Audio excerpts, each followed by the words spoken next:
नमस्कार. 52व उत्तर सोलापूर तालुकास्तरीय विज्ञान प्रदर्शन यामध्ये मी माध्यमिक विभागातून शीतल बसवराज पाटील हे आपल्या समोर गणितीय मॉडेल मी ठेवतोय.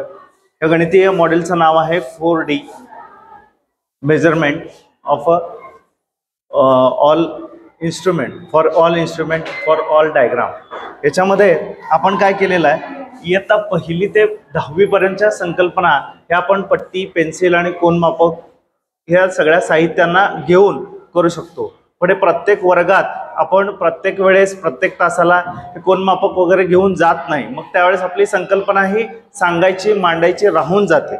परंतु सध्याच्या याच्यामध्ये आपण ह्या नवीन बोर्डमध्ये आपण काय केलेलं आहे, दोन सिस्टीम बसवलेले आहेत, दोन पट्ट्या बसवलेल्या आहेत, त्याला कोनमापक बसवलेलं आहे आणि जेणेकरून हे सर्व मुव्हेबल आपल्याला हे पार्ट सांगता येतील आणि त्या पद्धतीनुसार आपण वेगवेगळ्या संकल्पना ह्या विद्यार्थ्यांना याच इन्स्ट्रुमेंटच्या माध्यमातून आपण दाखवू शकतो, मांडू शकतो आणि त्यांच्याकडून काम करून घेऊ शकतो.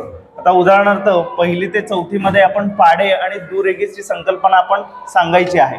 दुरेघीची संकल्पना सांगत असताना विद्यार्थ्यांना आपण ह्या दुरेघीच्या बरोबर आकृत्या, बरोबर रेषा ह्या काढून आपण दरवेळेस त्यांना त्यांच्याकडून दुरेघी हा प्रकार काय आहे प्रॉपर आणि पूर्ण फळाभर आपण लगेचच थोड्याच वेळामध्ये आपण हे काढून लगेचच त्यांना सर्व फळाभर आपण दुरेघीची संकल्पना, दुरेघी आखून त्यांना लिहून दाखवू शकतो.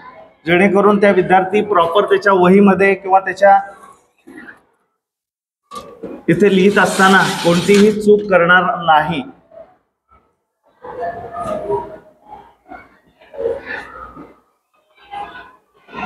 या पद्धतीनुसार तो दुरेघीमध्ये कशा पद्धतीने लिहायचं, चार रेघीमध्ये कशा पद्धतीनुसार लिहायचं हे देखील त्याला माहिती होत राहील. या संकल्पना ह्या पहिली ते चौथी पर्यंतच्या आपण क्लिअर करू शकतो. त्यानंतर आपण जेव्हा 6वी ते 8वीचा किंवा 9वी 10वीचा विचार करतो तेव्हा वेगवेगळ्या भूमितीय संकल्पना त्याला क्लिअर कराव्या लागतात. पॅरलल लाईन काय आहे, टँजंट काय आहे आणि त्याच्यानंतर त्याचा अँगल कशा पद्धतीनुसार सेट करायचा.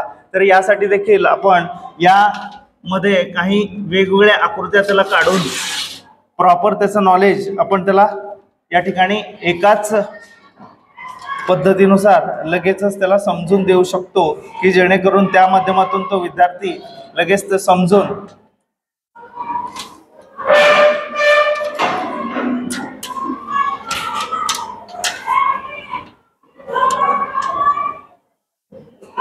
नाही. तर त्यासाठी जेव्हा त्याला टँजंट काढायचा असतो तर प्रत्येक वेळेस विद्यार्थ्याला टँजंट ही घटक समजत नाही आणि कोनातून जेव्हा कोन मापक त्याला दाखवतो तेव्हा त्या देखील संकल्पना ह्या लगेचच त्याला समजून याव्यात. यासाठी टँजंट ही संकल्पना त्याला अतिशय व्यवस्थित आपण सांगण्यासाठी 90 अंशाचा कोन काय आहे आणि वेगवेगळ्या आकृत्या ह्या कोनाच्या माध्यमातून कशा पद्धतीनुसार तयार करायच्या या संकल्पना ह्या सांगू शकतो. चाप कशा पद्धतीनुसार मारायचा हे देखील संकल्पना त्याला स्पष्ट होऊ शकते. या सगळ्या आकृत्या ह्या त्याला इथं दाखवू शकतो. जेणेकरून आपल्या एवढ्याच साहित्यामध्ये कंपास, पट्टी, कर्कटक ह्या सगळ्या साहित्याचा वापर या ठिकाणी केल्यासारखं होईल आणि त्याला प्रॉपर जो डायग्राम आपल्याला काढून दाखवायचा आहे तो आपण काढू शकतो. अशा पद्धतीची संकल्पना आहे. बहुउपयोगी फळा हा आणखीन करण्याचा विचार आहे. याच्यामध्ये आपण आलेखाचे सिस्टीम दाखवू शकतो आणि त्याच पद्धतीनुसार संख्यारेषा दाखवू शकतो. संख्यारेषेवरील संख्यारेषा जर आपण समजा इथं शून्याचा भाग या ठिकाणी दिला तर 1 2 3 4 5 इकडे सगळे धनसंख्या, इकडच्या बाजूला सगळे ऋण संख्या, इकडे सगळे धनसंख्या, हे प्रॉपर प्रत्येक गोलच्या माध्यमातून एक एक घटक हा दाखवून आपण त्या संख्यारेषेची संकल्पना देखील त्याला क्लिअर करू शकतो.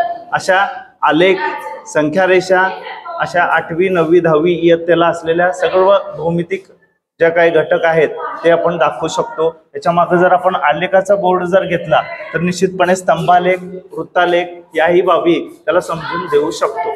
अशा पद्धतीचे बहुउपयोगी आपण फळा बनवलेला आहे.